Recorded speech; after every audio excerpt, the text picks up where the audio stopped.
Hello and welcome to this episode of Superhero Ethics. Today I'm putting my trust in my original co-host, Paul Hoppy, as he, I, and Ashley Coffin discuss, well, whatever the hell's on his mind.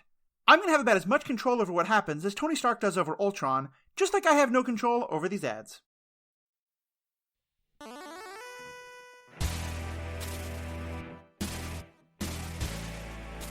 Welcome back to today's episode of Superhero Ethics. We're talking about Anti-Canon and a couple of stories that are non-canonical, specifically Gotham by Gaslight and Superman Red Sun, the film versions or the animated feature versions. With me today is Matthew Fox, who you've just heard, and Ashley Coffin. How are you doing today? I'm really good. I'm here for the ride. I don't know what we're talking about, which is why I'm really excited. Yeah, let's do this. I'm in kind of a similar place. I have some idea, Paul. This was a fun idea that you and I have been bouncing around, and frankly, when you said you wanted to take the lead, I was like, sure. I'm looking forward to where you can take us, and kind of having a week off. It's nice being a passenger. Yeah. I can say from experience, but I'm kind of looking forward to flying this. Paul, ship that means today. You're editing this podcast, right? Wait, what now? I heard something about some kind of software that I don't think I have access to, so I'm pretty sure I'm going to have to punt on that one. Fair enough. We're just the talent, Paul. We're just the talent. Right, okay. Well, we'll have someone else fix it in post. Okay. So this episode was inspired by a couple of previous podcasts, actually. One from Superhero Ethics, one which featured Matthew Carroll and Jeff Randall, where he talked about canon. Somewhere I have written down like the titles of these things, but whatever. I'll have the links to all of them in the show notes. Yeah, no, I do have it written. The exact title. It was good. Oh, The Value and Danger of Canon. And I feel like you talked more about the value of canon, which is cool. Mm-hmm. Mentioned, lampshade, or talked a little bit about the danger of canon. I want to kind of lean more into that latter part. And then also you did a podcast on Red Sun Zenith, I believe, is the title of the podcast. And I guess the original media, which is the comic books or the graphic novel that the film is somewhat based on, and we'll get into kind of how those two versions, how the adaptation is different maybe from this alternate reality Superman story. Right. And then there was also something that Zack Snyder said somewhere about canon that kind of set me off on this a little bit. And I don't mean to pick on Zack Snyder. I actually think he makes a really good point that I sort of disagree with, and we'll get to that. But not necessarily that so much that he's wrong, but kind of I have a little bit of a different take on it. But I wanted to sort of open by just a couple of definitions. And I think Matt Carroll gave a really interesting definition of canon on the episode you all did together, which is that canon equals consequences. And I really appreciate that definition, but I personally have a little bit more limited and technical division, which is canon being a set of stories and facts that are declared by some governing entity, maybe the writer, maybe the studio, to coexist and establish a hopefully cohesive timeline or set of timelines.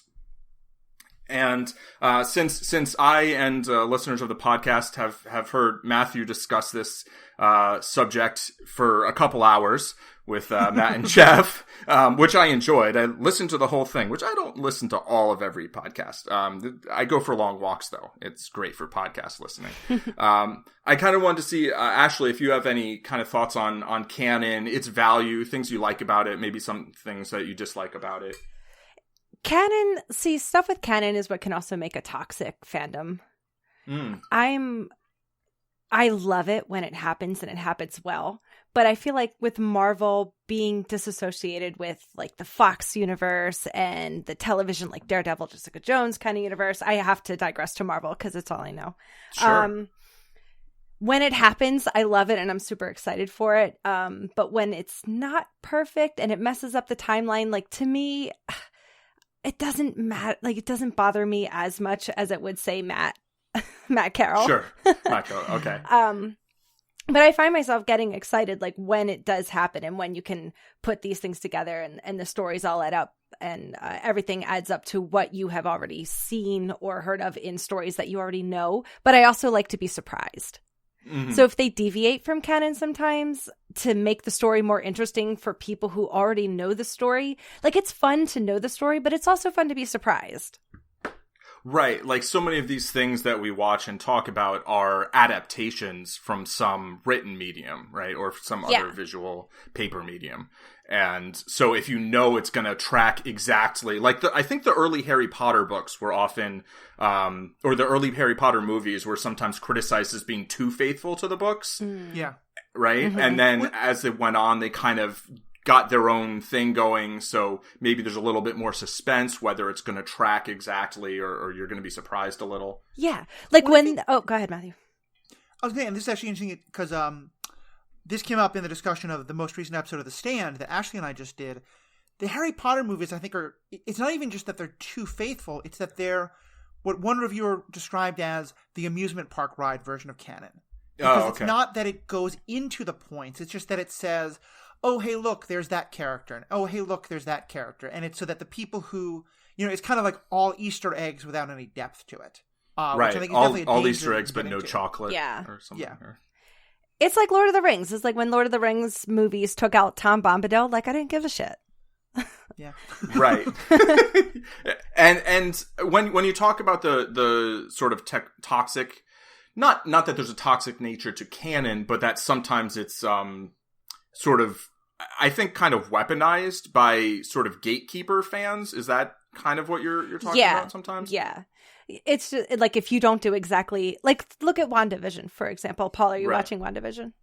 I am. I have a lot to say about it, but I won't say that much about it right now. I bet you do.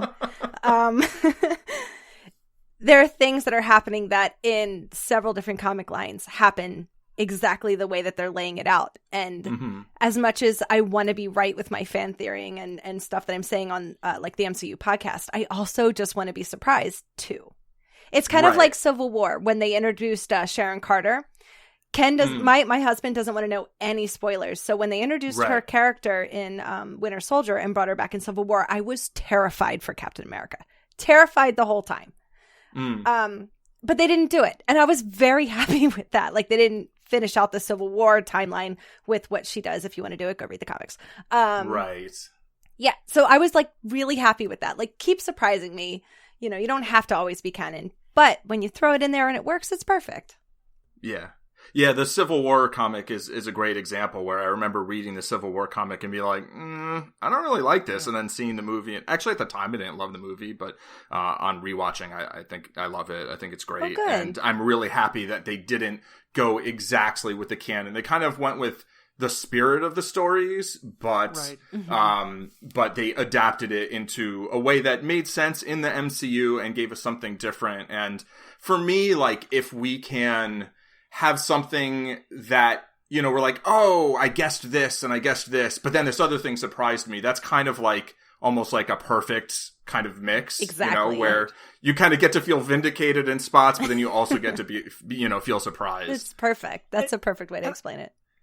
And I think this is a good time as part of the definitions to talk about how there are different levels of canon. And I think the MCU is a perfect example in that trying to say what is the canonical version of a comic book character, which have often been reset over and over and over again. Yeah. And like retconned. Retcons and just changes and differences is almost impossible. Mm-hmm. And so for me, there's a very big difference between the idea of what is canonical to a Marvel character in all of the iterations versus what's canonical, say, to the MCU. Yes. You know, that I think one of the things about a universe is saying that we're going to try to say that within this set universe, we're going to be somewhat canonical to other existing things and sometimes not. And sometimes we're going to update to like the spirit, if not the details, which is a whole other part of canon I think we can talk about. But that it's going to try to be internally canonical, if not necessarily to everything else. And I think it's one of the things that, like, so for example, like talking about like Marvel versus DC versus, Star Wars, for example, the three that I think we most often talk about, although there's so many others. It's very different conversations. You know, Marvel is saying with their MCU, we're doing this whole one thing. Mm-hmm. DC is saying, look, we've got the TV stuff over here. It's canonical to itself. We've got the movies over here. They're canonical to themselves. And maybe other things are different, you know? So it's like, I think it's important to kind of both, you know, I have a canonical understanding of who my idea of Batman is, and I want other things to fit into that. But I also think it's important to remember, what is the creator saying? Like, what's the commitment to canon that they're making, and then holding them to that standard, not necessarily to all of the canon that's ever been. Right. Yeah. I mean, I would argue that there are, you know, that the canon of the MCU is one canon, right? And then that the comic books, or certain lines of comic books even, because I think, you know, there's the whole Ultimate whatever line of books, and it seems like, you know, there's like, sometimes there's different, whether there's a whole set of things that go, and then they kind of like reboot everything, like DC did with the New 52. You know, each one of those things is kind of like its own canon. And then you can start a whole, you know, separate canon, basically, and have a lot of the same characters. And then what they often do is they have some huge, you know, multiverse explanation for how everything's like really connected. And I think that can be that can work and can be cool. But this brings us pretty nicely to the Zack Snyder not quote, because I couldn't find the exact quote. And I think that his thoughts on it are actually very interesting. But there's one thing that he says that I think sets up sort of, my big view here, which is, he says that, basically when a story is not part of the canon, when it's not part of this big interconnected universe, that it feels unimportant to people, that like what matters in it or what happens in it doesn't really matter in the same way as something that happens, like something that happens in the MCU might matter to people differently than something that happens in like a what if story, right? And I think that's true. That's an observation, that things can feel less important to people because they're not part of this larger canon. But I think this desire to make everything interrelated all the time, from like basically taking all these different canons and smushing them together and being like, no, they're just different realities of whatever. To me, that I would call that toxic canonicity, which is different from like toxifying canon to like weaponize it against people. I mean that the actual idea of all those things being canon with one another because they're like alternate universes in the same multiverse, I actually find fairly toxic, because it means like watching one story, it's like everything else that happens in every story that they're then linking to that also happens, not in that world or that universe, but in that multiverse. And I find that takes away a little bit from a story's sort of its uniqueness and its ability to stand on its own in some ways. Yeah, man, Paul, I really like listening to you talk. Oh, thank you. I at the end of that, I was like, I probably should end this with a question. I'm not used to hosting. I'm used to just like, yep, that's my thoughts. I mean, it's helpful because actually all three of us quite enjoy listening to Paul talk. So. Yeah. But I think you're making a really good point there. And it's funny because when I think of this, two of my absolute favorite Marvel movies, and two that I think are the most important, are Into the Spider-Verse and Big Hero 6. Neither of which is in any way connected to the MCU canon. What? And I kind of feel like that's part of what I like about them. And that you're right. To me, I think one of the things that I like so much about these characters is that in many ways, they've become sort of archetypes, you know, beyond just a singular character. And here's a way in which I think something like the comic books are actually quite distinct from Star Wars, for example. You know, Luke Skywalker was present at this particular moment of the Star Wars history. He was not present at, you know, he was at the Battle of Endor. He was not, you know, with Han when Han was, you know, being freed by Jabba. Whatever it is, these are kind of just things that we know. Whereas someone like Batman or Superman, in that other episode you talked about, I talk about the difference between the canon of details versus the canon of the spirit of the thing. You know, for me, the story of Batman is that his parents are killed by a mugger, he witnesses it when he's a young child. He's brought up in this life of privilege, and he decides to use his privilege to make sure that other little boys and girls and children don't have what happened to him, to fight crime. Right. Whether that happened, whether it's a guy who's actually named Joe Chill, and whether it's an actual, the pearls go flying. God, please don't show us the pearls flying. Oh, no more anymore. with the pearls. Enough with the pearls. But even, whether it's an opera or whether it's, a movie theater, right. I don't think those things matter. I think you can modernize them as the story goes on. Mm-hmm. And... Or antiquify. Right, Never mind. I'm doing all the self-promotion here, but to give another example, another episode I recently put up was about the history of comic books with Jessica Plummer, and we did a whole thing on the Silver Age. And we're talking about how the characters of the X-Men were written. And we now think of, a fundamental part of Magneto's story is that he was, a child of the Holocaust, and that's what really showed him that, the world doesn't believe in never again, and that if your people are being oppressed, you have to fight to defend your people. Mm-hmm. That's not an original part of the story, but by now it's a fundamental part of the story. Yeah. Mm-hmm. But if you want to tell a story about a Magneto who is in 2021 in his 40s or 50s or somewhere around there, he can't have been born in the Holocaust. He can't have lived through the Holocaust. Yeah. He would just be too old. Yeah. So we were discussing, I've heard Matt and Jeff discuss this as well, the idea of what if Magneto and Professor X are both from South Africa and they both grew up under apartheid, or whatever it is. There's all kinds of issues about you don't want to lose a Jewish character and things like that. Sure, but, yeah. But the idea is the truth of Magneto is that he experienced horrible oppression, which informs the way he thinks about how mutants are treated. It doesn't have to be World War II. Right. And I think that's the kind of example of, to me, if you make Magneto a shiny, happy guy who's never experienced a problem, now you've broken canon. Right. But if you make it apartheid or, Vietnamese oppression or anything, or something in the Middle Ages instead of the Holocaust, that all can still fit the story. Mm-hmm. Shiny, happy Magneto. I'm just stuck on that. Happy Magneto people. Like a really shiny helmet and just a big smile, like a Joker smile. No, I love Magneto. Me too. He's one of my. If I could have characters. one superpower, it would be his. Of all the superpowers, it's definitely Magneto's. I mean, especially if Wolverine's always trying to chase you down. Yeah, that little scoundrel.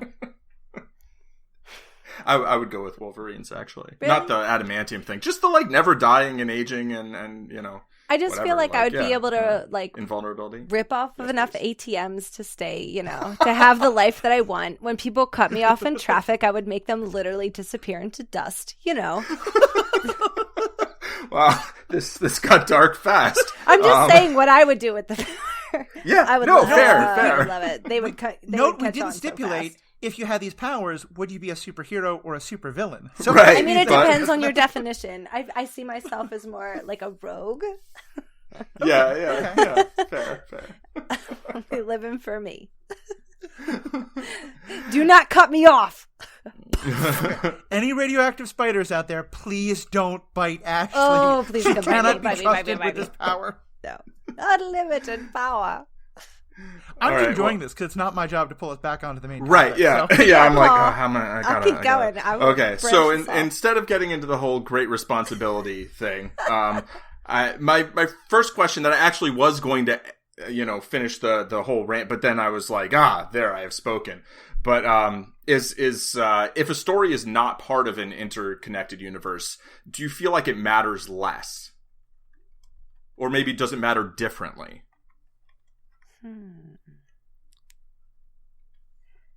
No.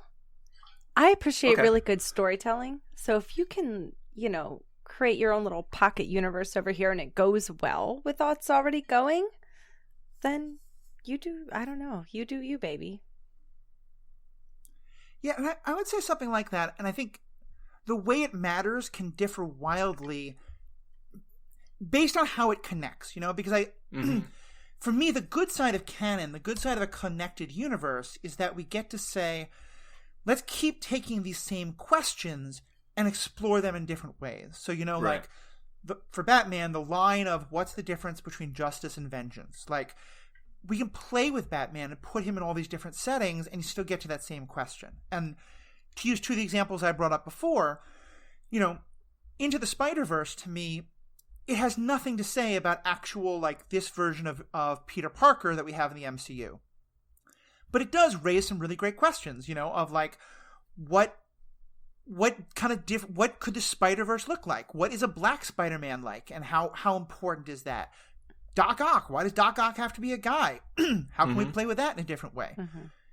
Big Hero 6 to me is, it's not connected in any way. It's none of the same characters, but it's still playing with the same themes. And I feel like... Except for Stan Lee, right? Well, yes. Stan Lee is still the same thing. But Big Hero 6 to me still has a lot to say about superheroes and how do we become heroes and what's the role of heroes and what's the role of violence versus compassion and justice and avenging and all this kind of stuff. And I feel like I watch the rest of the MCU and the DC universe in different ways because of Big Hero 6. So to me, that's how both of them are, and the same way, a story like we're going to talk about later, where you take Batman and put him in a very different setting, or Superman or anyone like that, they're not part of the canon, but they're very important to me because Here's actually, I'll give you a different definition. To me, canon is a conversation. And canon is about, if I talk to you about how great trees are, and for you the word tree means a ham sandwich, we can't have a conversation, We really can't. No, especially not Paul. Well, yeah, that too. But to me, I hate Although, trees. you know what? Ham sandwiches. Trees are a hand sandwich for me because God. when I eat something that I consider a hand sandwich, it's made of trees. There Gross. Okay. The bark. Look, I gotta bake more bread for you if bark is bread. But anyway, the point being, you can't have a conversation without a shared set of understandings that you're both building off of, or that you're all building off of. And I think canon kind of can be thought of the same way. And so for me, Big Hero 6 isn't MCU canon, but it's part of the. I wouldn't even say. I don't say it's superhero canon, but it's part of the superhero discussion in a way that makes it for me just to me. That's a much more relevant movie to how I feel about the MCU than Thor: The Dark World. I don't know. I didn't see that movie. Is it a kids movie? I'd say Thor: The Dark World. I don't think it means to be a kids movie, but it's about as dumb as a kids movie. Is it animated? Talking about. Oh, I thought you were talking about Big Hero 6. I am. She is. I just wanted to dunk on Thor 2 a little bit more. Everybody has fabulous costumes and hair in Thor: The Dark World. Actually, my favorite thing in Thor: The Dark World is probably one of my favorite things in WandaVision, but that's we won't get into spoilers for that. But if you know, you know. To answer Ashley your question, Big Hero 6 is animated. It's based on a cartoon, and it's set in this world of San Francisco. Where it's supposed to be kind of like a melding of San Francisco and Tokyo. So like Firefly. Ish. I mean, not really. More like Batman Beyond. But yesterday we were talking about Batman Beyond and how it's kind of like Firefly. So just in terms of in the future, having more kind of integration of cultures and more, Asian culture being integrated into American or kind of Western culture. Got it. Which seems inevitable. It's an animated movie. It has nothing to do with the MCU, but it's, I think, one of the best superhero movies ever made. I love it. I also highly recommend it, so check it out. But it is animated, so I'll do my best. See what you can do. See what you can do. I like all of those thoughts. I pretty much exactly agree with what you were saying, Ashley, and also, what you were saying, Matthew, I think kind of leads into my next question was sort of how much room do we think, a writer or director should have to change or kind of alter an iconic character? I mean, any character, yeah, sure. But particularly, characters that we've seen in really big movies or really big stories, maybe Sherlock Holmes or, Batman or Luke or Ahsoka or, where she's maybe less iconic in the broader, world, right? Right. Although hopefully after her series, maybe she'll get to, a little further along in the, but yeah, I mean, do you feel like writers and directors can or should just kind of like do whatever they want with any characters. And I'm speaking more outside of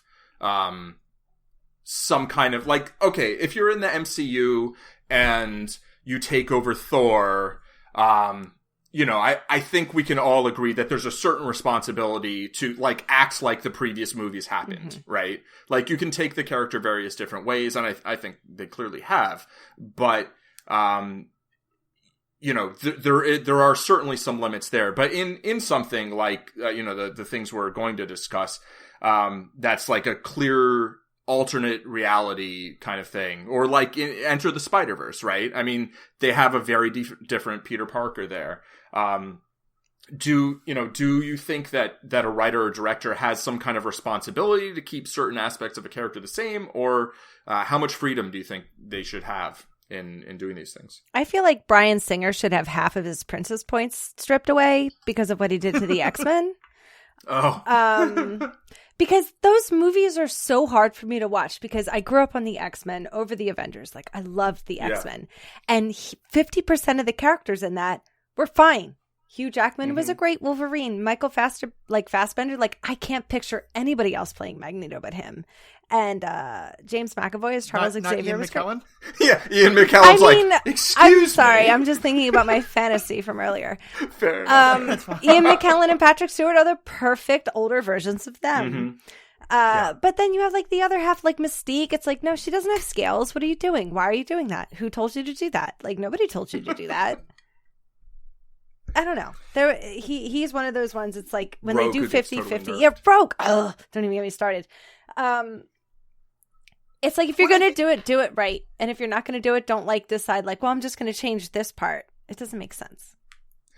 See, I think this so. Is Yes, because part of what it gets to is that I think what we look to as canon is going to be so different because, like, Ashley, you know, I've had this conversation a lot. You're a much more aesthetically minded person than I am. A much more visual person than I am. I feel like Mystique, both versions are like some of the best Mystique that I've ever seen. Because I don't care if she what her physical appearance is nowhere near as important to me as the heart of the character in that way. Which I don't think either one's bad. I think it's an important way of saying like what each of us views as canon is often going to vary wildly based on what's important to us. Right. What if you go with canon on Mystique? Like that Mystique we see in the X-Men movies, that's not Mystique. The way she acts, what she does, like that's not her. I feel like Mystique in different stories is as different as she looks from like one day to the next. Right. In terms of like she sometimes, I don't know, I've read some comics, but I've seen a lot of like all the animated series, and I feel like she behaves very differently in different animated series. And I mean, even the two Mystiques, right, in the Bryan Singer verse, the younger, the Jennifer Lawrence Mystique is very different from. And I just wanted to use that as an example. I don't want to get too lost in the weeds on that particular one. But I think we got to the bottom of Ashley definitely has strong feelings about what a writer or director can or can't do. Yeah. Yeah. I guess for me, I feel like there's two things. One is the scale on which they're writing is a huge thing. Right. If you're writing fan fiction, do whatever the hell you want. If you're writing an individual comic book that is one of 30 different versions of the character that are going to come out this year, I'm pretty okay if you do almost anything you want. And then it goes higher and higher. And so things like the two movies we're going to discuss are to me in kind of a middle place, all the way up to if this is your like big tentpole billion-dollar movie that's the only version of the character we're going to get to see on the big screen in the world when the big screens exist again. Right. I feel like the higher you go there, the more responsibility you have. And to me, though, and again, I'm kind of going back to this theme, for me, what I'm always fascinated about is to say, take the heart of the character and put that character into different circumstances and say, how would this same person act? And so to ask, like, how would Batman act in a campy world, or in a world that's all about being a detective, or in a world that's much more focused on like the super high tech? As long as it's the core of that character, I'm in. I'm interested. Yeah. It's to me when it gets to that point of like, I want people to ask the question of what would Superman do in this fundamentally different setting? But then even if you have to convince me that there's at least a chance that your answer is correct, even if I disagree, you know, if you say, if it's a problem, I'm like, okay, I can see why you think Superman in that setting would do that thing. Great. If it's like Superman's acting in ways that just, unless there was an S on his chest, no one would think this is Superman. That's when I'm like, yeah, you should be doing better than that. Right. I think you make a really fair point about sort of the scope of the media kind of, I guess we got back to with great power comes great responsibility anyway. But, you know, but like the bigger the scope, kind of the more responsibility there is where, you know, making something that's going to be seen by maybe billions of people, certainly like tens of millions, hundreds of millions of people, and that it's going to be their one visual representation of this character for a long period of time, has a different weight than like, oh yeah, I wrote this, you know, this alt reality like Batman fan fiction and I'm sharing it online with like a few dozen friends or something. Right.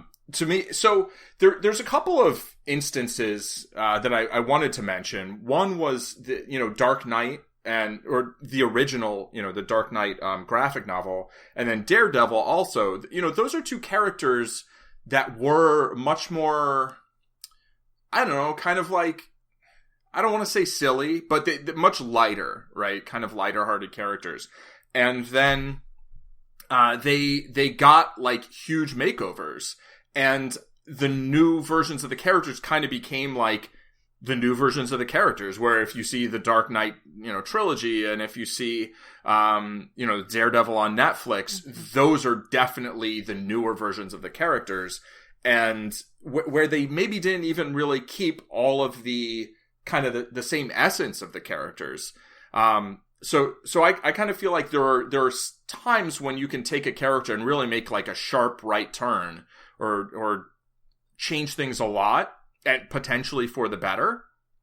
But, you know, sure, you can take Batman and turn him into the Dark Knight, and I feel like that makes a certain amount of sense because, you know, in the original Batman comics, it was like the weird Batman, you know, and it's like supposed to be kind of mysterious and like dark and like, is he a vampire? Oh, no, he's just a guy in a costume. But like, you know, when you do it with Superman, and you're like, oh, now Superman's going to be dark and gritty. It's like, wait, what? Like, you know? I am such a big fan of dark and gritty. Like, I love that shit. I really love it. And, like, I like the whole Dark Knight series. I know a lot of people have their ifs and, you know, ups and downs, and I like Daredevil. Make it dark. But, like, I guess, like, Batman vs. Superman went a little too much on the dramatic side, so that it got to, like, pretentious and boring. But, yeah, give me your gritty, give me your dark. Yeah, I mean, I really like dark and gritty as well. I just don't like all dark and gritty. Like, I don't want a dark and gritty Flash. Like, in the Justice League, it's like... I mean, I love some Flash, and not so much some other Flash. But, It really, like, I want the Flash to be kind of the levity. Like, he doesn't have to be totally a clown all the time. Right. But, you know, you already have Batman. It's like, you know, it's like Cyclops. A lot of people don't like Cyclops. And I've actually seen a couple of really interesting X-Men stories where Cyclops he's like the dark and grumpy one. And it's because Jean Grey just got killed, right? Yeah, so, he okay, gets to be I can dark buy and that. grumpy. Right. But, like, the rest of the time, you know, so now you're telling a story where one of your main characters just got killed. Okay, it's going to be dark and gritty. Everybody's going to be bummed out. And maybe, like, Wolverine's going to be the one trying to, like, kind of pull the weight and kind of, like, get Scott to cheer up or, like, be okay, you know? And I think that's an interesting story to tell. But I think the X-Men works partially because not every character's like Wolverine. You know, and if you have the Justice League and you make every character like Batman and then you make Batman like the Punisher, like, you're just telling a very different story. And characters work well because they have contrasts to play off, you know? Right, exactly. And in any of these stories, you still need a straight man. No, we need more queer characters. I don't mean that way, but, like, you know, in, like, you know, Yeah. Yes, the comedic straight man. Wolverine works because he has Cyclops to play off of, and you get to see Jean kind of torn between the two. I mean, let's get away from the love triangle idea all the time, but still, you understand. Don't cheat on your husband, Jean. Don't be a bitch. They can be poly. It's okay too. I don't think the guys were much for the poly, though. Yeah, probably not. But my point being is that, yeah, Paul, I think you're making a really good point there of you need the contrasts. You know, to me, one of the reasons why Batman vs. Superman fails so badly is that I don't see the daylight between Batman and Superman. Right. If Superman's fairly dark and gritty, and Batman's fairly dark and gritty. I mean, granted, you're right.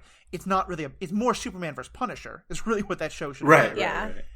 But even there, I will also say, and here's to me another important caveat is, if you're going to tell me that a character in this setting would be different than what I expect them to be, you need to actually show me how they get from point A to point B. Yeah. Mm-hmm.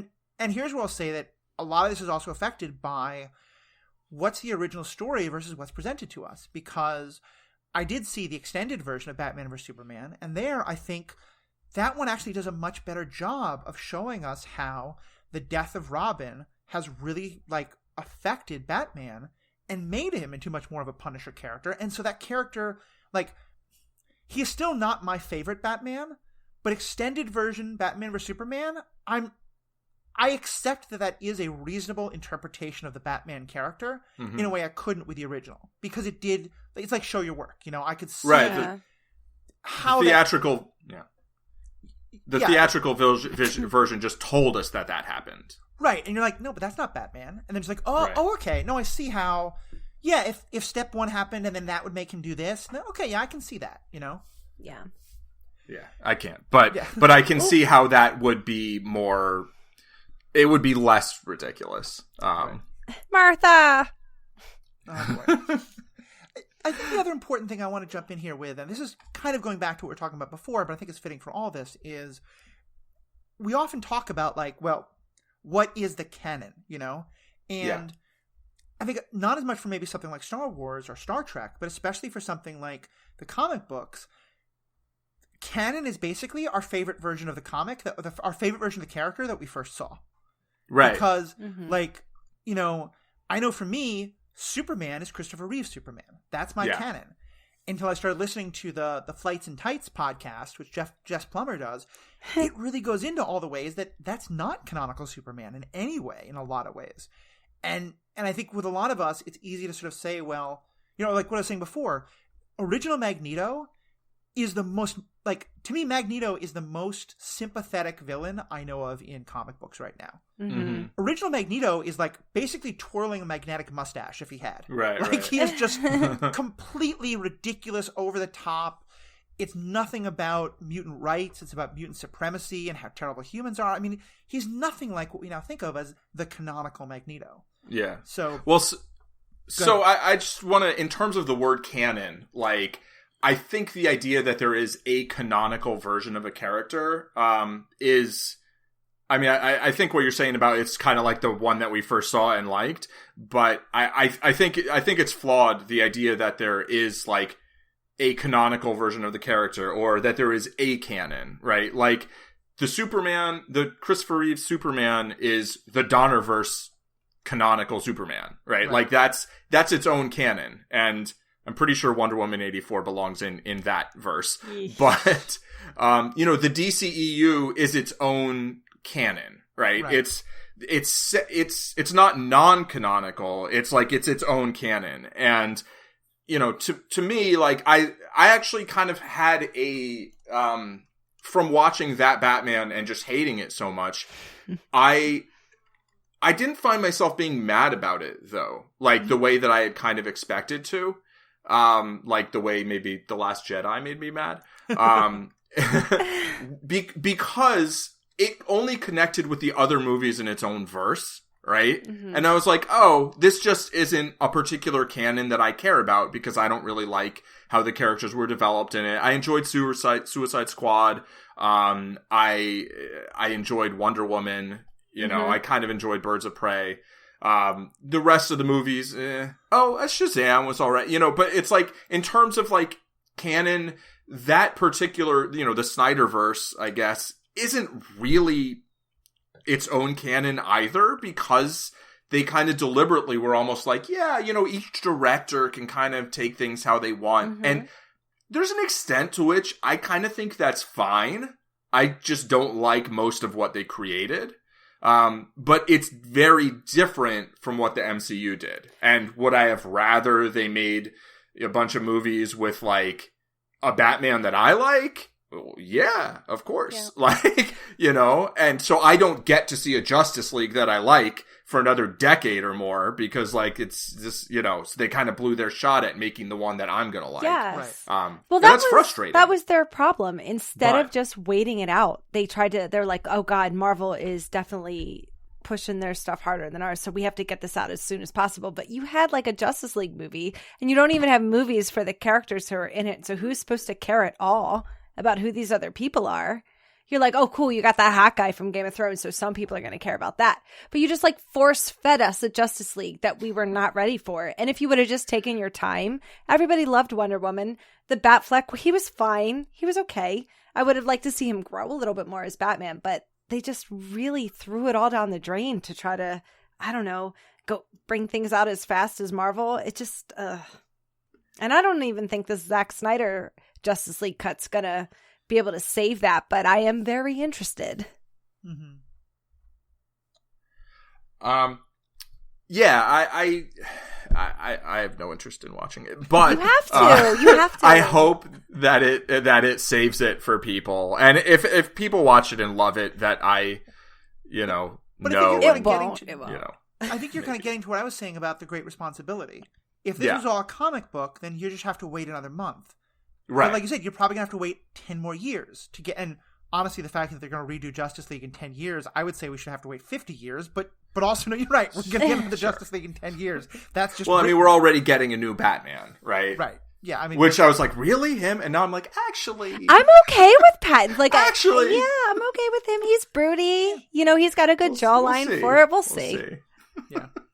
But I think that you're getting to something really important there of...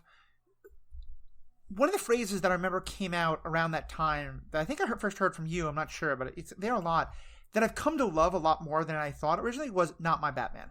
Oh, yeah, because I yes. to me, I feel like originally, I think that thought can be very toxic, and it can be very judgmental. But it also, I think, and I think by the way a lot of people now use it, it isn't meant that way. It's part of what it's saying is, I don't think that Batman is wrong, because I understand I don't get to say which Batman is right or wrong. I can just say that's not my understanding of Batman. Mm-hmm. And I think that's actually a really good, healthy approach to canon, to be able to see it as, yeah, like that doesn't make sense for me. I don't think that's what Batman would do, and that's not a Batman story I can relate to. But I don't have to yell and scream about it. I don't have to write, nasty emails to Zack Snyder or any of the awful things people do. Right. I can just be like, okay, I can be bummed because... You're right, we're not going to get another of that movie for however long a time, but it's just not my Batman. It doesn't mean that's wrong. Yeah, and I mean, you could be vocal about disliking something without being abusive. And, right. like sending, like, I don't care what you're mad about, like, don't send threatening emails to people. Like, don't harass people in their DMs. Like, that's just a thing you shouldn't do. But, like, for me, it's like, I don't really buy it as a Batman.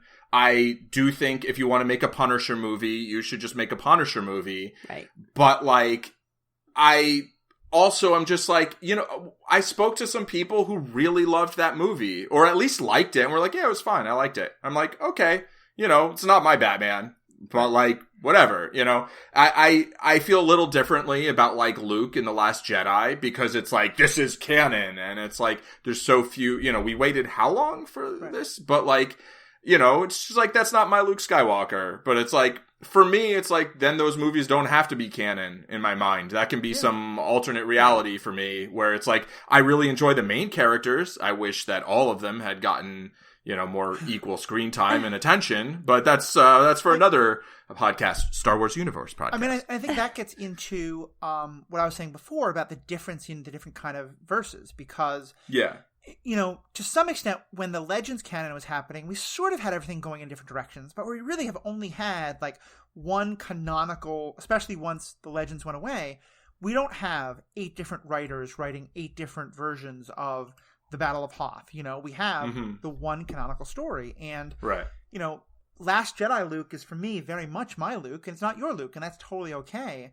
And I'm the same way. Like, for me, Palpatine coming back is just never going to be canonical. I just don't. Right. And I'm not going to, tell people they're wrong for thinking that. I just think that's not what the story would have done. It kind of steps on Anakin's story a little bit. Yeah, it completely obliterates Anakin's story. Just a little bit. But yeah, so why don't we because I think a lot of this started with two very good kind of otherworld stories. Why don't we jump into those somewhat? Okay, thank you for that transition layup. So we are now going to talk about Gotham by Gaslight, and spoiler alerts. We're going to talk about Gotham by Gaslight. So if you really want to see it without knowing anything about it, including who the principal villain is, then maybe go watch it right now. It's on, HBO Max or something like that. Yeah, it's both a comic that people can read, and I think it's too. 20 years ago, old by now or so, and it also was made into a movie, I think maybe 5 years ago. Yeah, it was made I think it was only 2 years ago, a movie, and I imagine it's more recent because Gotham by Gaslight is an Elseworlds Batman story that takes place in 19th century Gotham, which feels a lot like London and features a lot of steampunk elements. It's really cool. Yeah. So, and it's it's kind of vague as far as whether it's in London or, whether it's in the UK or the US. People generally speak in American accents, but they talk about somebody spending time on the continent, so that was, instead of saying Europe, I feel like they very deliberately didn't say Europe, because if you say the continent, then it could be from the UK or it could be from the US. And I really enjoyed the story. There's some caveats, so basically it's about, Batman in steampunk era, trying to catch Jack the Ripper. And I guess that's another reason it feels like London. And, the caveat is basically it's a story with a ton of women getting brutally murdered, which, I don't know. At some point I feel like maybe I've seen enough of those. But it's a very good one, and, it does have some strong, or at least one strong female character. And it's, the main characters in the story, I would say, are, Bruce Wayne as Batman. You've got Alfred, you've got Commissioner Gordon, and Harvey Bullock is chief of police, I believe. Mm-hmm. And then you've got Harvey Dent, and Selena Kyle is a very important character in the story. And before we get into exactly what happens in the story, I want to ask the question, what to you makes Batman Batman? What are the real core essences, the core essence of the character? He doesn't kill. He's an orphan. Mm-hmm. Once he was a boy, but now he is a bat. It's hard because there's there are fundamentals that are Batman. It was, he was orphaned, he was privileged, he made sure that he was going to protect the innocent by joining ninjas or whatever happened. Right. And I don't know, as long as you get those fundamentals right, but then does he kill in this one? No. And I love that about Batman. I really do. Me too. Yeah. That's why the Batfleck didn't work so much, but... Yeah. Which is funny because my original Batman is Michael Keaton, who mows people down with machine guns in his car. But... Right, and I don't remember that at all, during the thing. I think he tries to save the Joker, right? But then the Joker falls to his death, and he's I guess he fell to his death. He always tries to save the Joker. Yeah.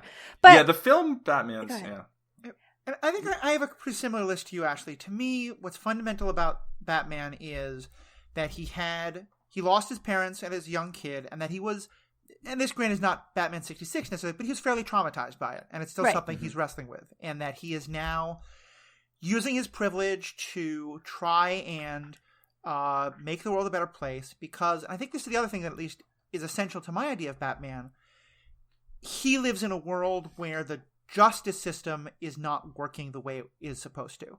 and that the Mm-hmm.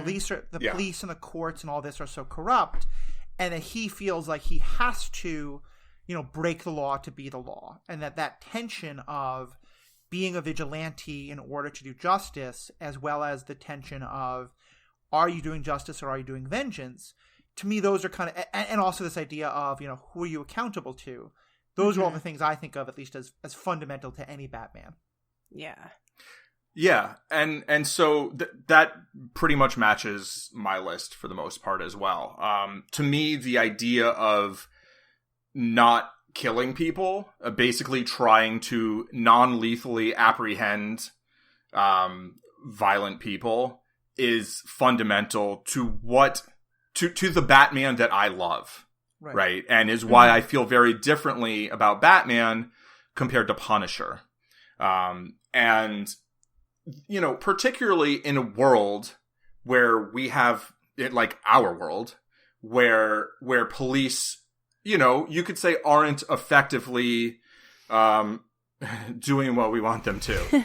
And, where police are murdering people often, right? And predominantly, like disproportionately Black people, disproportionately Latino people, and Native peoples. But, police kill people in our world. And I'm not okay with that. Right. I look at Batman and you can say, oh, well, it's naive. Like, he probably would just get killed in the first, couple months of being Batman. And, maybe that's true. I don't know. But the idea that somebody would spend, a decade training to be able to be someone who can, understands crime and try to stop it without killing people. Right. I feel like Batman has a certain empathy for his villains that not all heroes do, and certainly Frank Castle doesn't, right? And yeah. I think one of the most important parts of Batman is that the most well-known location in the Batman world, outside of his house, Gotham Manor, is Arkham Insane Asylum. Absolutely. And, we can talk till the cows come home about how the representation of mental illness in most Batman is horrible, and I'm not going to defend it for a second. Yeah. But I think it goes to what you're saying, is that in the Batman world, the criminals aren't evil. They're not terrible. They're generally thought of as people who are sick, who are mentally ill. And again, all the caveats, but it's not, mental illness does not mean criminality. No. Right. But at least, and that, I think one of the reasons why people often talk about Batman having such a great rogues gallery is that none of them are mustache twirlers, or almost none of them are. Unless it's Cesar Romero's mustache as Joker. Right. Brilliant mustache twirling. Nice. Because that's the whole point, is that he is terrifying because there isn't a good origin story. But so many of his villains have an origin story that makes you believe why they do it. It makes you sympathetic to them.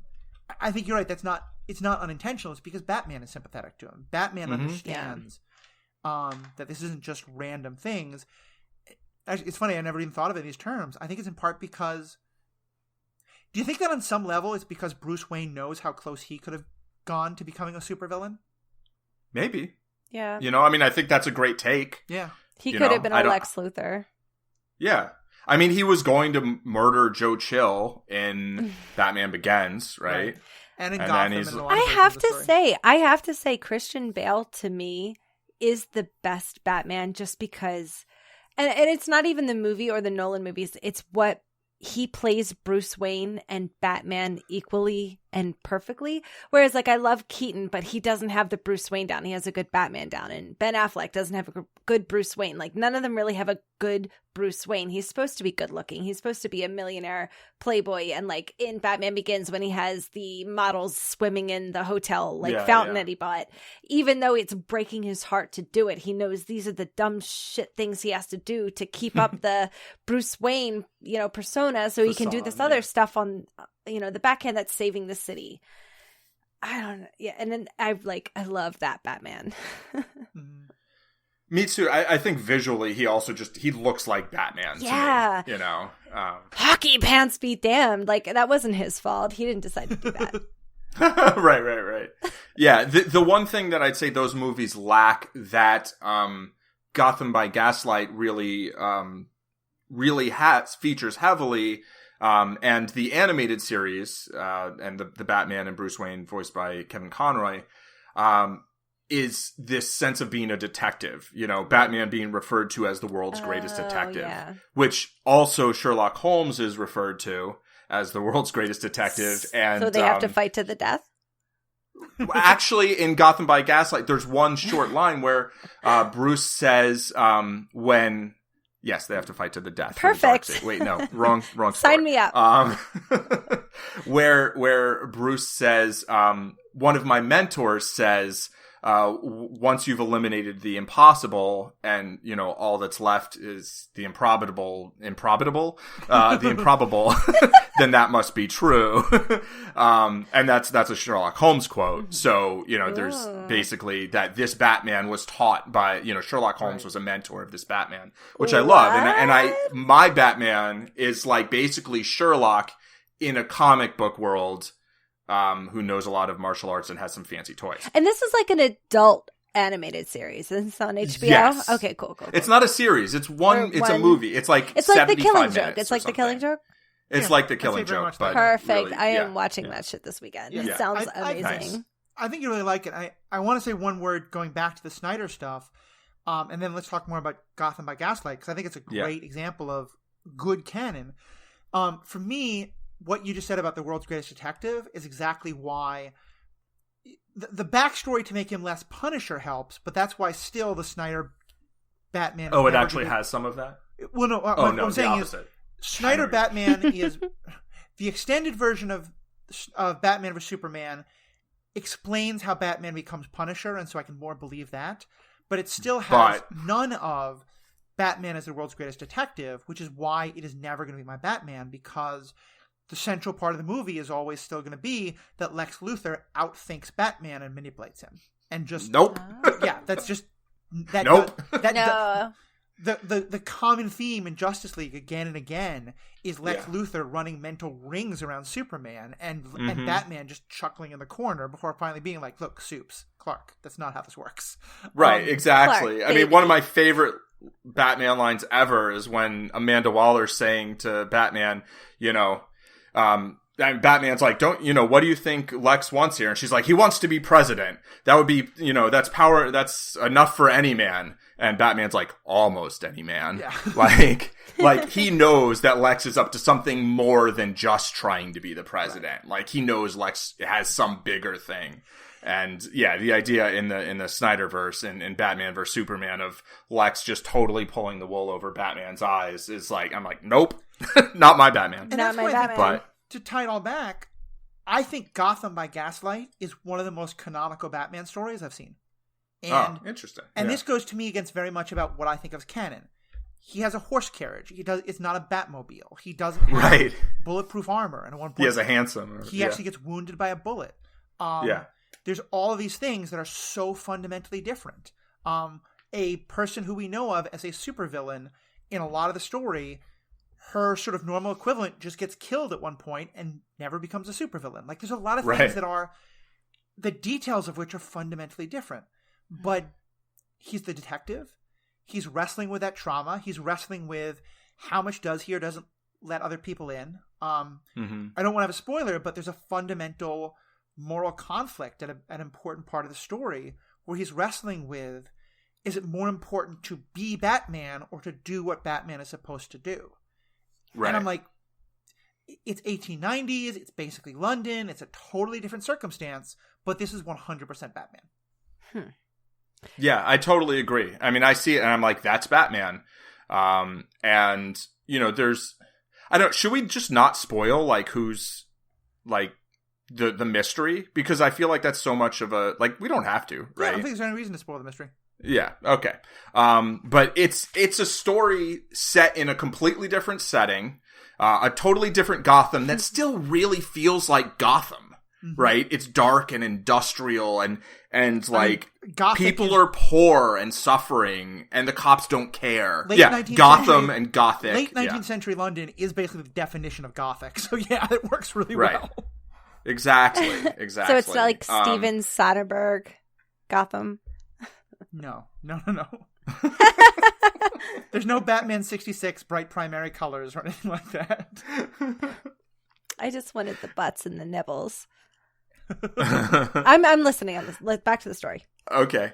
Well, so now I think let me double check. Yeah, okay. I think we covered that one. And basically just I would highly recommend it in terms of seeing a story where Batman is Batman, but a lot of things are different.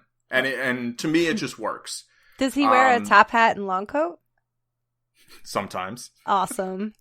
Yeah. And I was like visually, and Harvey, it's gorgeous. yeah. I need my Mr. Darcy, it's Bruce very Wayne. good My looking, very Mr. good Darcy. I mean, Mr. Wayne. It's probably charming. Let's transition to Superman Red Son, where here I've got a little summary of this somewhere too. Red Son is an Elseworlds Superman story that takes place during the Cold War and imagines what might have happened if Superman landed in and grew up in the Soviet Union instead of the United States. Oh my god. It's so really? good. Yeah, the concept of it's brilliant. The concept's really good. That's crazy. Oh, keep going.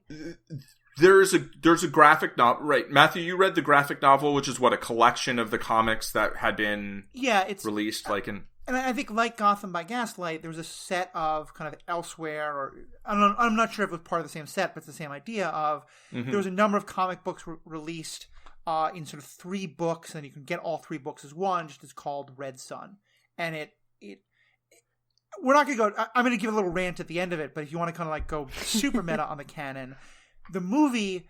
We're going to talk about how it's not canonical to the normal Superman. It's also, the movie is distinctly different from the book in some important ways that I'll have my own little mini canon rants about. Right. But yeah, but yeah, the fundamental idea of it is to sort of ask, like I said, I like asking these questions. And I think what the movie, with the Red Son story is asking is, how much of the Superman that we know is because he grew up in America, and is he dedicated to American ideals, or is he dedicated to Superman ideals that just happen to align with those of the America as portrayed in the comics, which is certainly not necessarily the America that many of us understand today. So like on Krypton, if they had a Declaration of Independence. Yeah, kind of like that idea. And, yeah. And as if they had some Kryptonian declaration. So it's like, if on Krypton, it was kind of like, I was like, this is crazy. What a crazy storyline. I'm so on board. Well, and so I think with the movie, or do you want to give the summary? What happens? Well, so the first the question, we need order in the podcast. Not my job.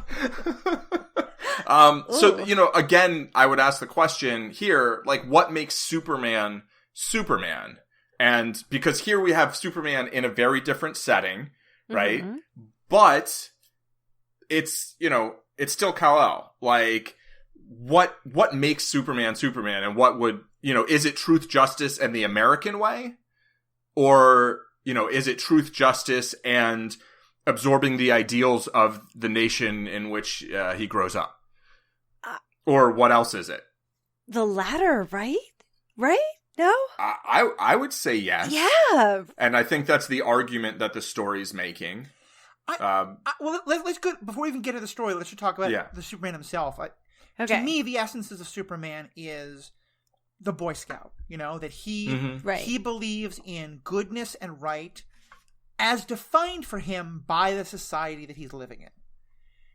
And I think the other part of it is that, and here's where he fundamentally differs from Batman, Superman is primarily about understanding and respecting the authorities around him.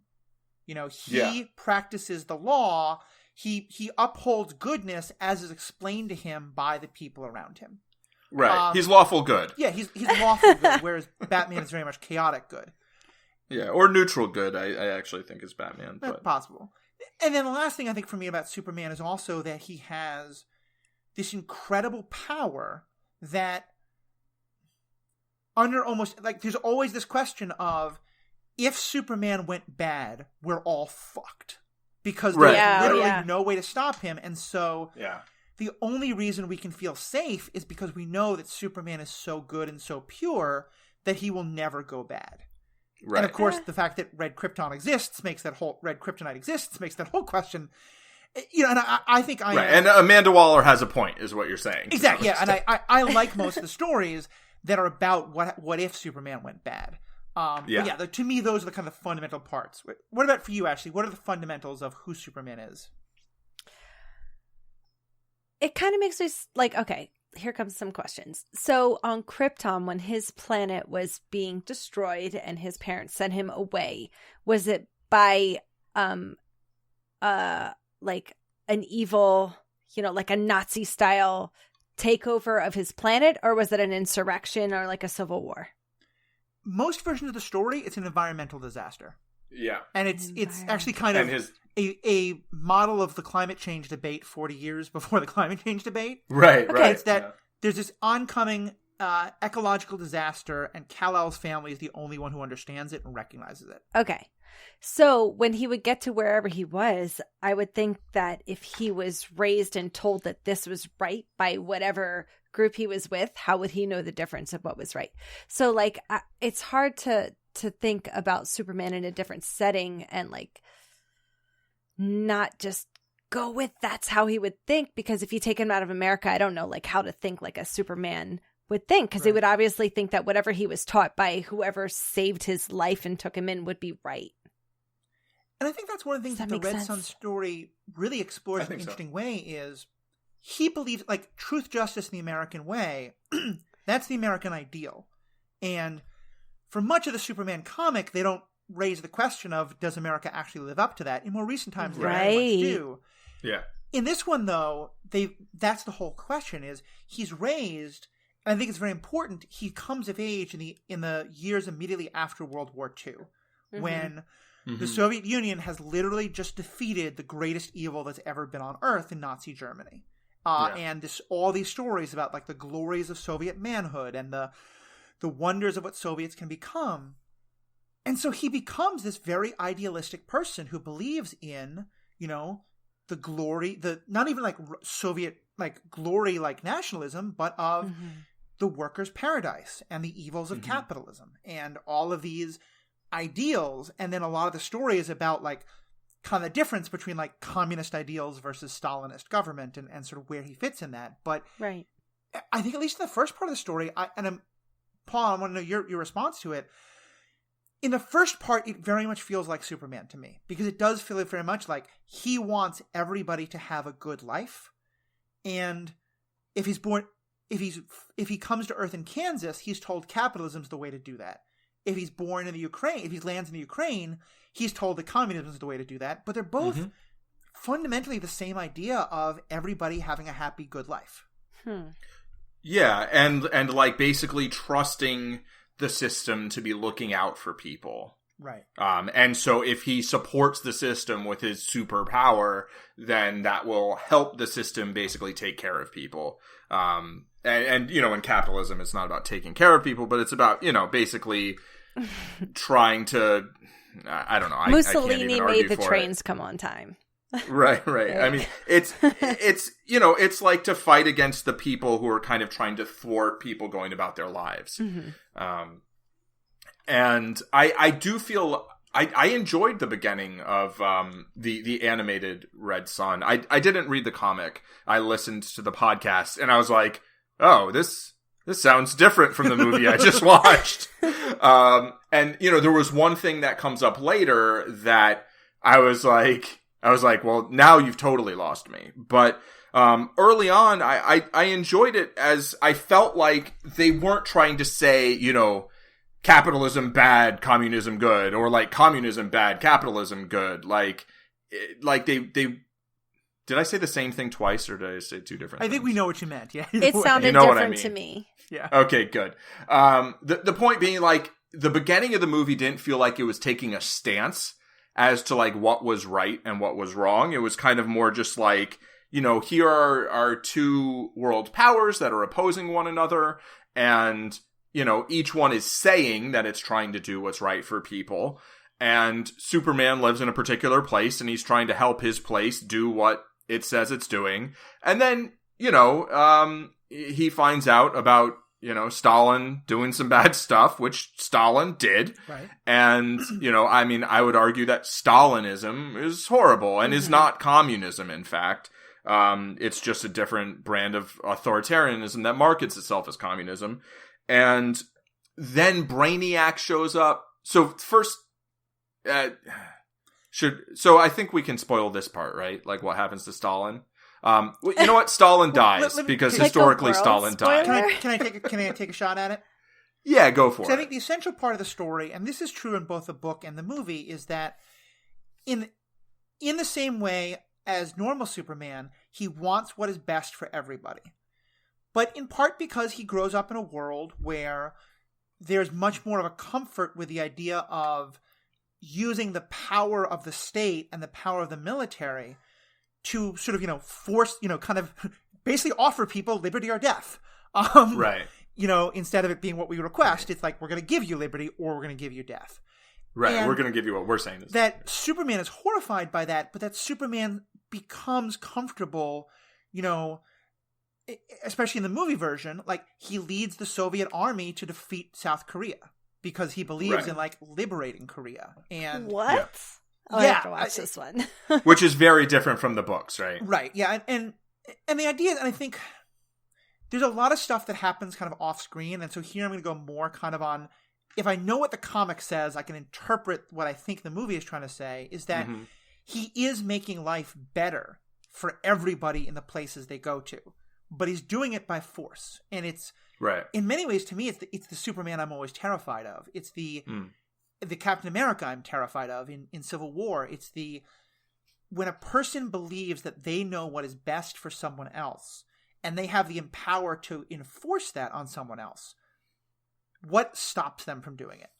And I think the best version of the Red Sun story is kind of saying like, yeah, if Superman grew up in a different time in a different place where he was taught that kind of authoritarian, like that, basically like that there's to me the version of it that I most interpret is, or I most resonate to, is it's kind of saying that there is an inherent authoritarian streak that's present in Superman that's always being withheld because he lives in this democratic society, and that if you put him in a different society, it's very like the conceit of the movie seems to be, and the book seems to be, that it's possible that he would lean more into that authoritarianism out of this desire of his to make the world better for everyone. That's interesting. There's an extent to which I feel a little bit the opposite, and this is where I was kind of disappointed with where the story went. But it's not probably what I should expect out of this story. But I think about some of the criticisms of Bruce Wayne, like, oh, here's this billionaire and he's using his money to like buy fancy toys so he can go beat up on street level criminals, and I'm like. Okay, well, I feel like that's a minor part of the story in terms of, like, random street-level criminals. Mostly they're, like, criminally insane terrorists who are trying to, like, blow up Gotham or whatever. But, like, he starts out, like, basically trying to apprehend, stop muggers and whatever. And personally, like, I think if you live in a world where the cops are either going to ignore it or just shoot people... Like, yeah, I'd rather somebody with, like, some bolos or whatever, like, like, maybe cracked someone's ribs, but apprehended them non-lethally. Right. Like, I don't think that's necessarily a bad thing. Right. But, which is, not to say y'all should go out there and start doing that sort of thing. But, and also that I feel, Bruce Wayne, like, does a lot of philanthropy, and yes, I have huge problems with people being billionaires. I wish I was a billionaire. Listen, you want to be a billionaire. Who doesn't want to be a billionaire? I want that so freaking bad. Yeah, Paul, you would do such good things with your billions of dollars. You want to be a billionaire. No one knows. Just stop it. I would try to make the world a better place. Yeah. And I think when you have that kind of power, it's like, I think you should try to make the world a better place. I think that society should be structured in a way that people don't accrue that much power. I agree. Superman's interesting because Superman has way more power than a billionaire.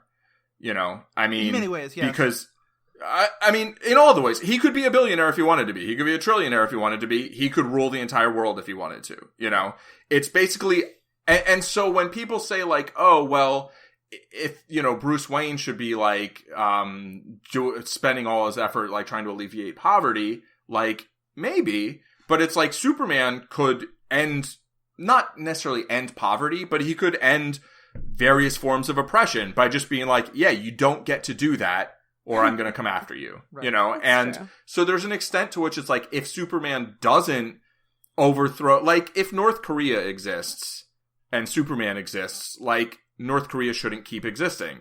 But similarly, you could look at the United States and be like, well, if the United States works this way and shouldn't work the way it does, then if he were there, like it shouldn't keep existing. But at the same time, like I totally understand the idea that like somebody should try to establish some sort of checks on their power. Right. Yeah. You know, where it's like, you want someone keeping you honest. You don't want to just surround yourself by people who are going to be like, oh yeah, you should do this. You know, you should do whatever you think you should do. And it's just going to agree with you. Not the Sokovia Accords, though.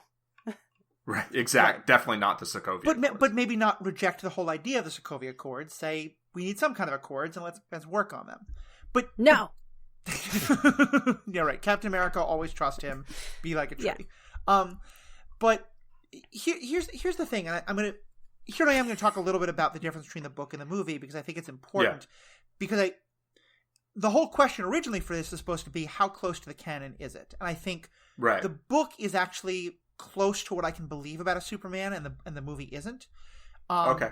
And I think it's because what you're saying, like the whole problem with all that is, at what point are you giving people the life that they should have, you know, but also taking away their ability to choose it? And for a lot of the comic, Superman never crosses that line. He is very much making the Soviet Union possible to be what it should be.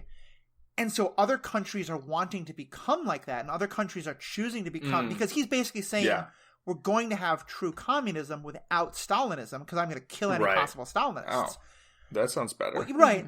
And in the comics, therefore, America is just constantly being like, no, capitalism.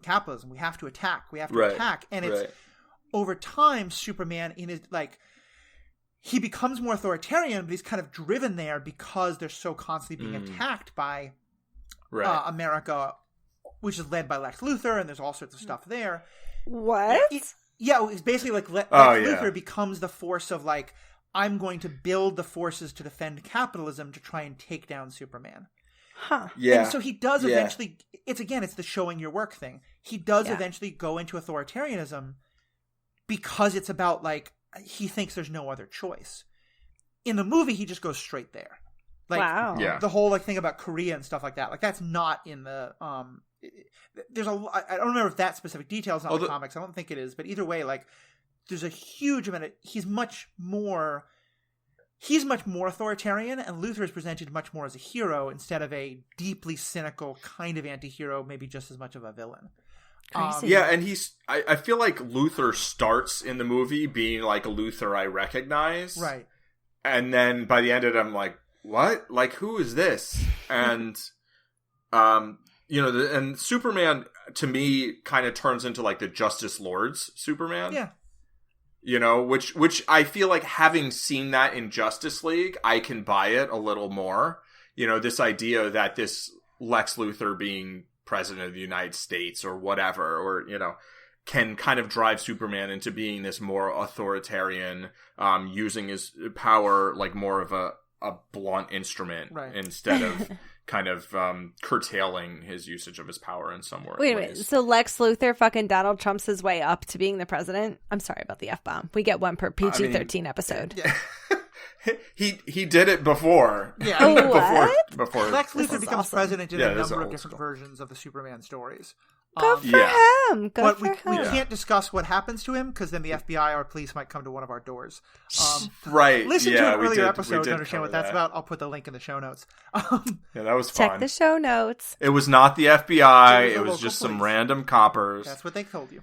But here I think is maybe a really good way to say it and to talk about the way it does or doesn't relate to canon. I feel like in the comic, the argument they're making is that if placed in a situation where he felt he could use his power to do good, but that people were constantly stopping him, he might become more and more authoritarian because that's what he felt was needed to do good. That's the argument of the comic, and I feel like I can buy that for Superman. The movie says Superman is a good character because he believed in good old American values, and if he's born in the Soviet Union instead of America, he's immediately going to go much more authoritarian and much more terrible. And now it feels like you're not making an argument about Superman. To me, the movie almost kind of took a lot away from Superman because it said Superman's only good because he's American in ways that I really didn't like. And I felt that's not canonical. I feel like that's where the movie ended up. Like the first 20 to 30 minutes of the movie wasn't that. Mm-hmm. And then it ended up going that direction. I was like, oh, that's not the movie I thought I was watching.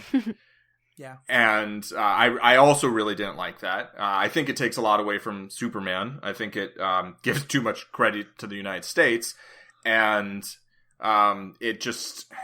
And then, meanwhile, they started introducing some other characters who are in the DC world. And not really giving the versions of them that I would like to see. I mean, should we mention those? Yeah, I think it's a little more spoilery, but it's kind of if you read the cover, you're going to see it. Right, and it's not the final end of it, but you've got a Batman who's the Punisher, basically, and I can kind of buy that in that world where Superman is this ridiculous overlord, mind controlling everybody. Let's give a and little whatever. more of the backstory there because I think it's important. In this world, Bruce Wayneovich, I forget the actual Russianification name. Well, that definitely wasn't the name in the movie. I know, but it's there's a Russian child.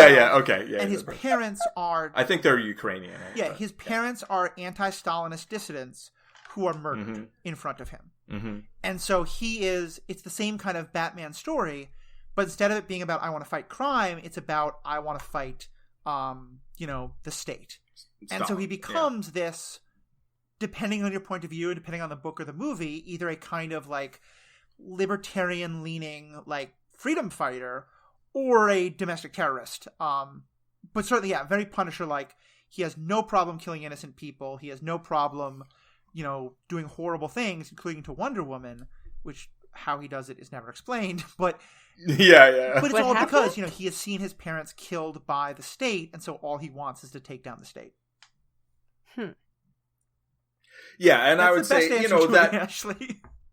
What? Yeah, exactly. Like that Batman, I'm like, okay. I'm like, oh, they're going to introduce Batman. Wait, what? And yeah, I mean, that's where they lost me, honestly. Leading up to that, I was kind of like, okay, like, Luthor was doing some stuff that wasn't quite good, but he was trying to defeat Superman, and I felt kind of on board with it, and I don't know, for me, that's around where it fell apart, where I felt like this wasn't, like, why even call this character Batman? Right. And, I thought the Wonder Woman was kind of interesting. There was one particular exchange between her and Superman that I actually thought was kind of great.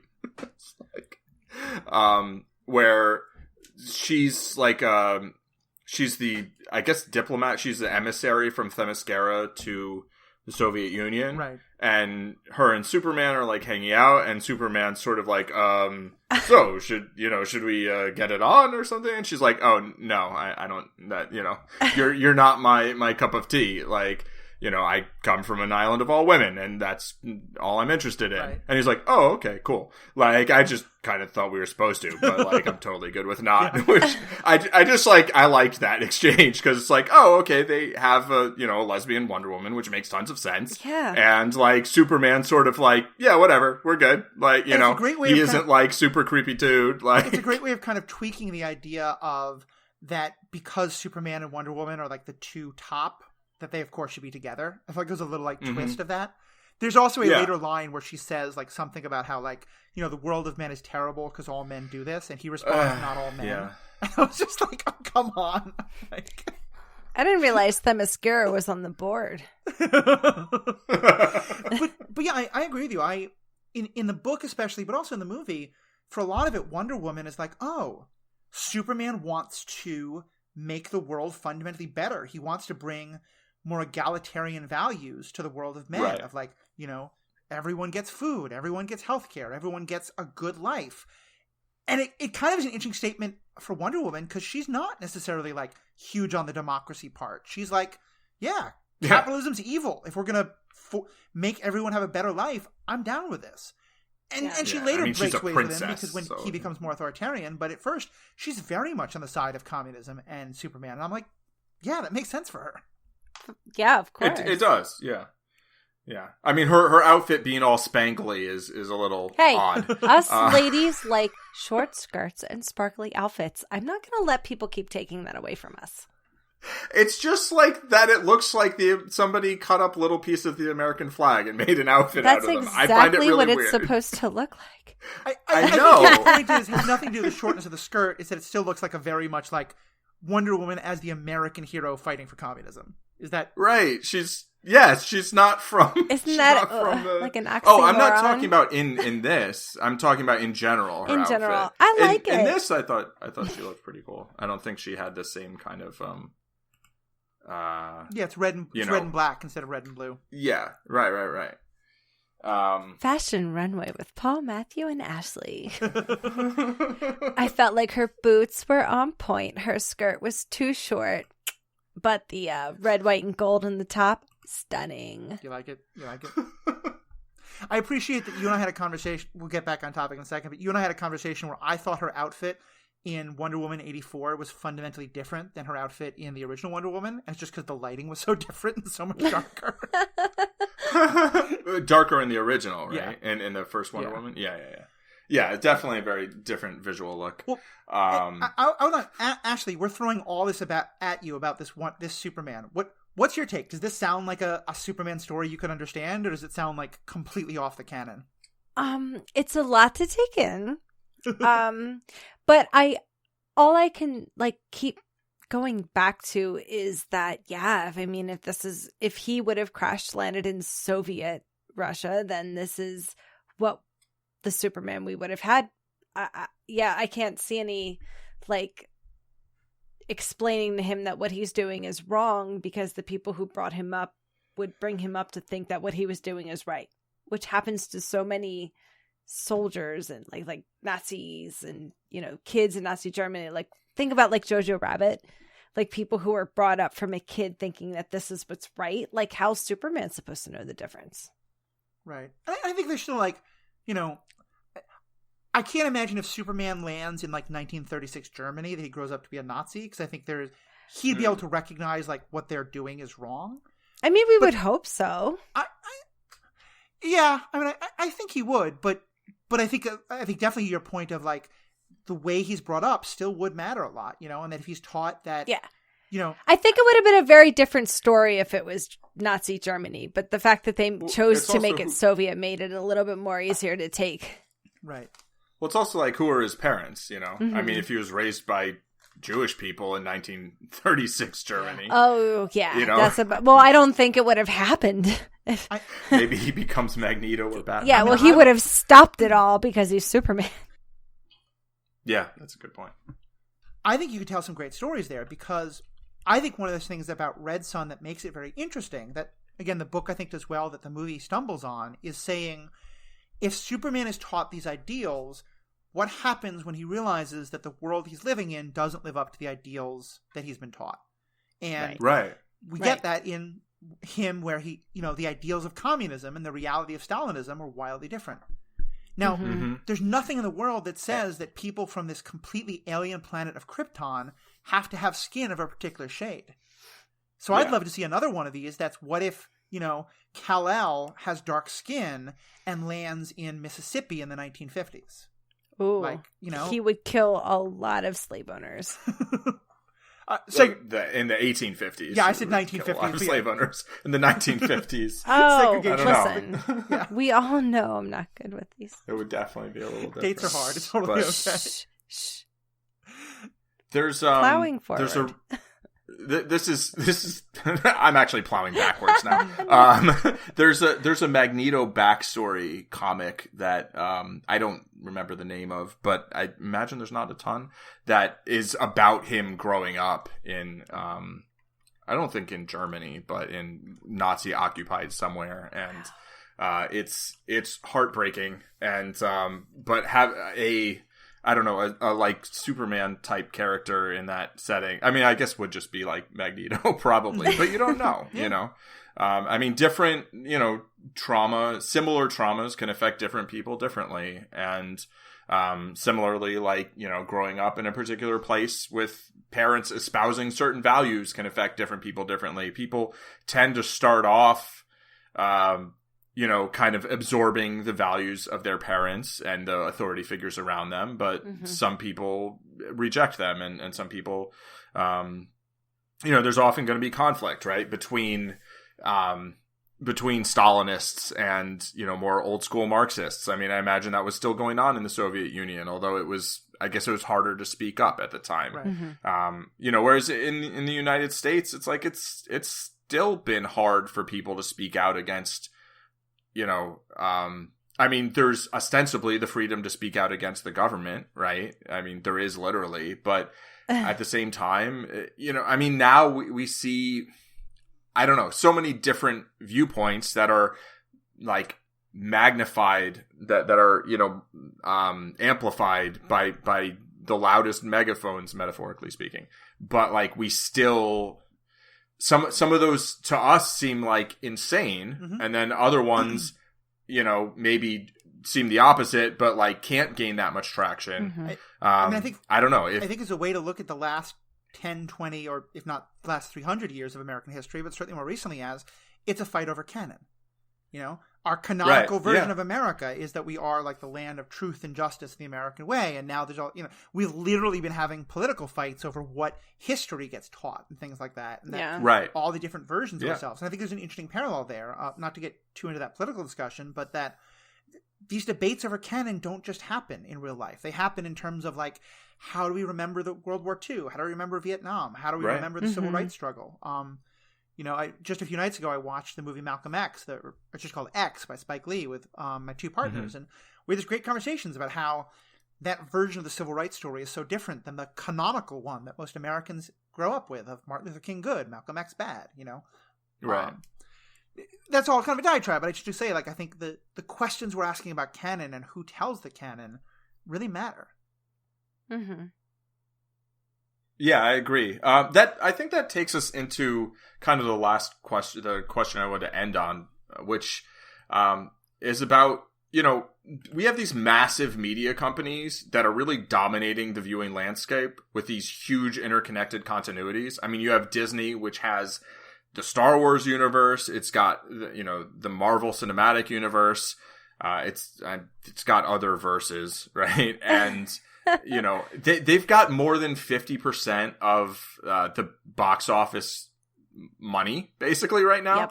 Yep.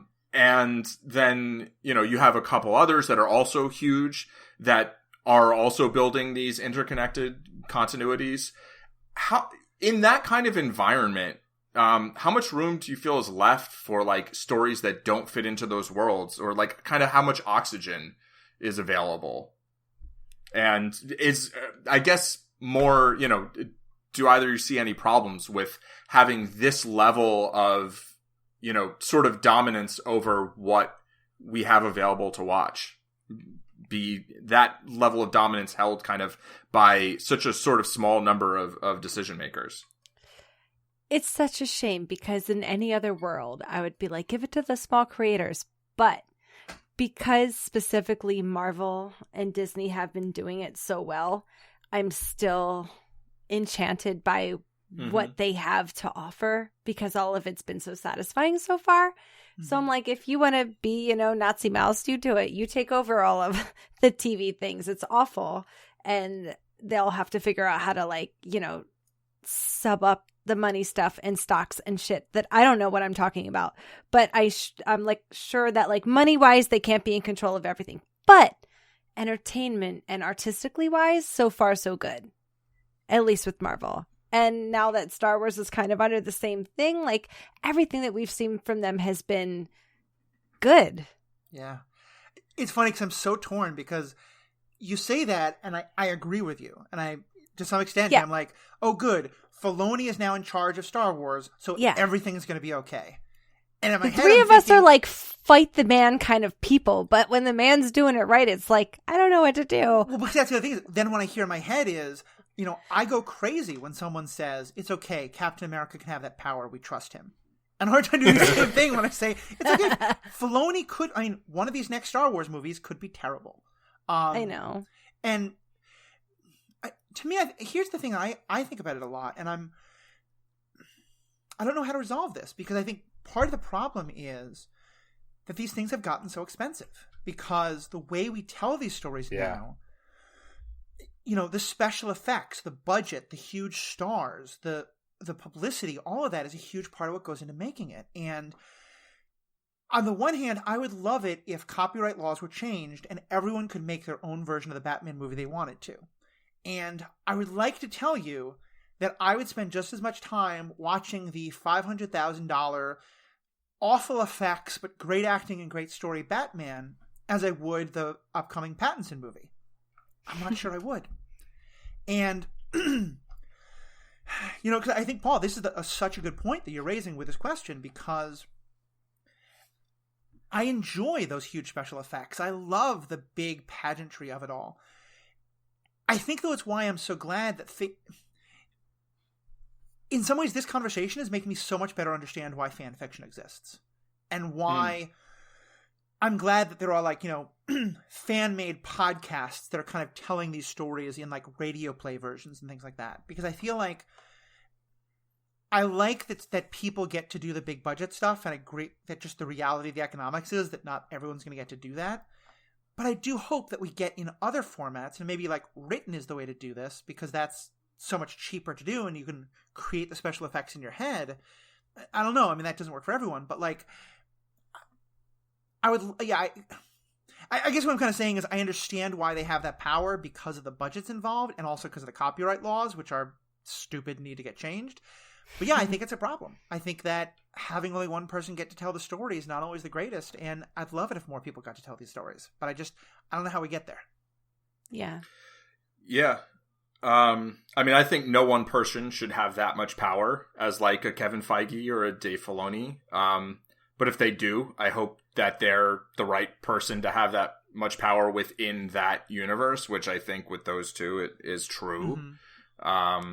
You know, I would rather have a world where instead of getting, you know, $300 million movies, we were getting $300 million movies, you know, or...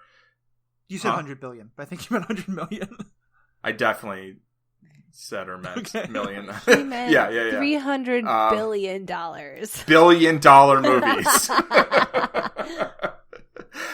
You know, you think about government budgets and then you think about movie budgets and you're like, these movies don't cost that much, you know?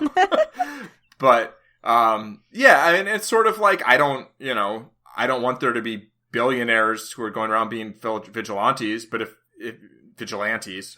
Vigilante. It's only from the visual. But if they are, like, it's from that 1800s show that you've been watching so exactly. much, so it's from the Gotham by Gaslight. But, like, if they are, I want them to be my Batman, not Zack Snyder's Batman. You know, like, and it's I think that's a great point about fan fiction.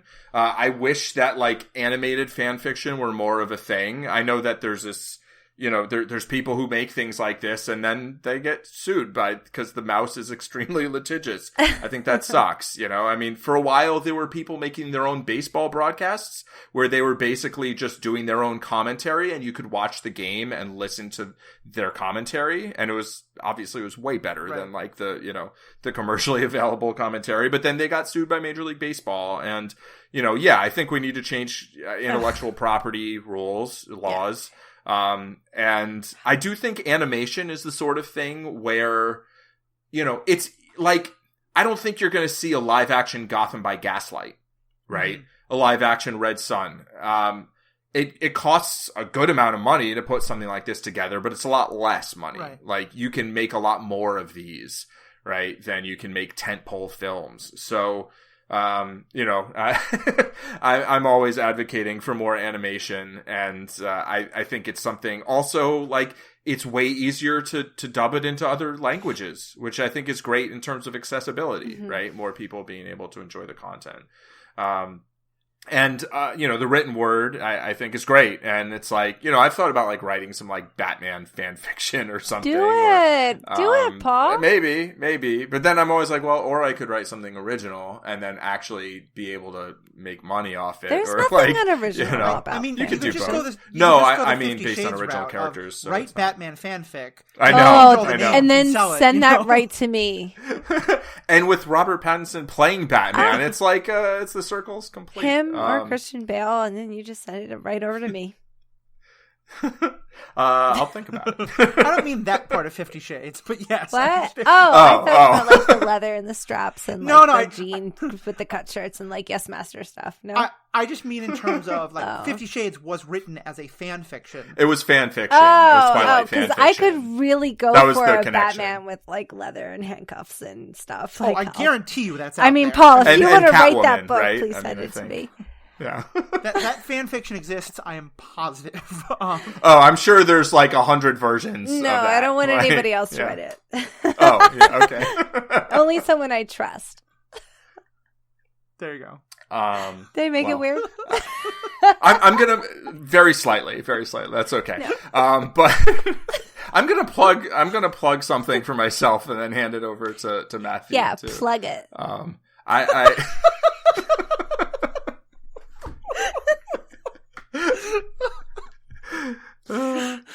I I have some fiction available that is not of this variety exactly.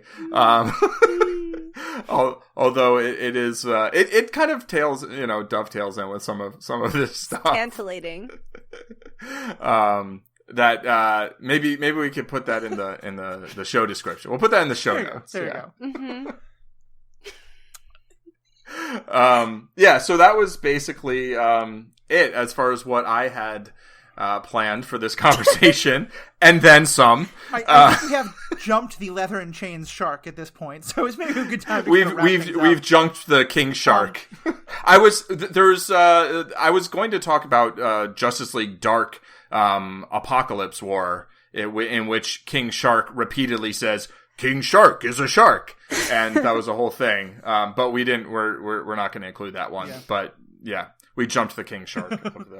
No, I think these are great conversations you brought up, and I want to actually throw one other thing into the mix, which is the animated show Harley Quinn, which I don't know if you've seen, Paul. Have you?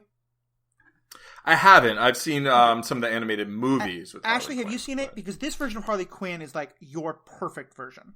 No, is it on HBO? It's on HBO Max. So it was on the DC thing that died. I think basically got bought up by HBO Max. But that was the worst platform I think I had ever interacted with in terms of just UI was terrible. But wow. The point is, it's a story of Harley Quinn that is very true to the characters, but where the tone of the story is fundamental. And this, I think, is another kind of canon change. Like Batman 66, I think, is a canonical version of Batman. It's just Batman in a very campy world. Harley Quinn is I think Harley and Ivy, and like it's the only time we've had the two of them being canonically in a relationship together, which is great. In terms of live action or animation, right? I don't think I think in the comics that's on screen, yeah. In the comics, right? Yeah, on screen. That's the phrase. The point is, it's not quite satire, but it's the kind of like is a very kind of like, this is clearly not the real world, where there's an awful lot of humor that is ridiculous and funny, but also feels kind of real. Like, it's things like at the meetings of the Legion of Doom, like in between Joker and Bane plotting out their like evil plans, they're arguing over who gets the better parking spot. You know, now that like the Riddler's in jail, who gets his parking spot? Or like Bane is constantly upset that no one stocks the kind of coffee he likes in the Legion of Doom headquarters. Like, it's just there's no venom in this. And Harley is constantly like slaughtering people and be like, oops, I'm sorry, I didn't mean to do that. Like, it's, it's kind of like... yeah, that's right up my alley. All sorts of, like, normal ideas of, like, what characters should do go out the window. But it's just another canonical take. And I think you're right, Paul, that's the great thing that animation can make those things so much easier because it's so much cheaper. You don't have to have a $50 million explosion. You just draw an explosion. Right, exactly. So I think it's been a great conversation. I think this has been a really great chance to dive into all the different parts of the canon debate, for us really to explore more about Batman and Superman, who they are, to explore what does hosting look like and what is canonical good versions of hosting or not. And like, thanks for bringing me in, guys. Like, I know I'm a total noob and had no business being in this conversation, but I really enjoyed it. Like, it's interesting. I love talking to you too. I love talking with you as well, and I think we got a pretty good rhythm, the three of us, after doing a bunch of Mandalorian episodes. And I think having you here, I mean, you, like, first of all, like, you're talking about a bunch of X-Men stuff that we probably don't know, so bringing like a wider perspective on some stuff, but having someone who hasn't watched the specific things that we were referencing, I think hopefully added a lot. Like, to me, it did, in terms of just kind of we're not able to like skip ahead and like I think hopefully that'll make the conversation more relevant to people who haven't watched these yet, and then hopefully go and watch Gotham by Gaslight and watching Red Son's. I mean, I really want to watch them. Like, I'm not into animated anything, but that sounds really fun. We could do a watch party of them sometime. And I'll just say, actually, I think you being on here is great, both just in general, but also in this kind of meta way for the specific topic, because if you've listened to the Star Wars Universe podcast, Ashley was with us for a lot of discussions of Mandalorian, and Ashley, as I said, like, some of us, know all the kind of crazy deep canon, but you were really able to be the voice of the people who don't, which I think is so needed, because to me, and this is kind of a whole other discussion, and I'll just kind of make it, we can all respond, and then we'll start wrapping up. I also feel like one of the other parts of canon is, again, sort of if you want to write a book that is only for the people who know all the canon backwards and forwards, fine. But the more wider appeal your audience is trying to be, the less you should need to know the canon in order to understand it. And I feel like that's a real toxic thing.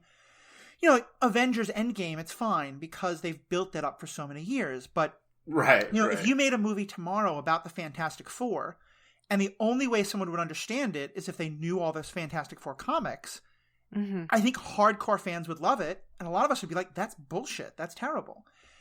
The point of all this being, I feel like you being a part of these podcasts has really helped me to understand that.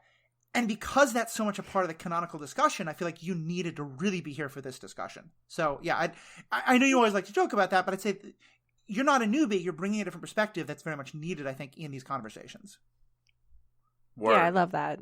And it's almost like people watching The Mandalorian for the first time. Like, how many people went in just being like, oh, yeah, Boba Fett from Star Wars back in the day, and now you are so invested, and they're throwing all these characters at you and all this backstory, and you have no idea what they're talking about, but you're totally on board, and it doesn't matter.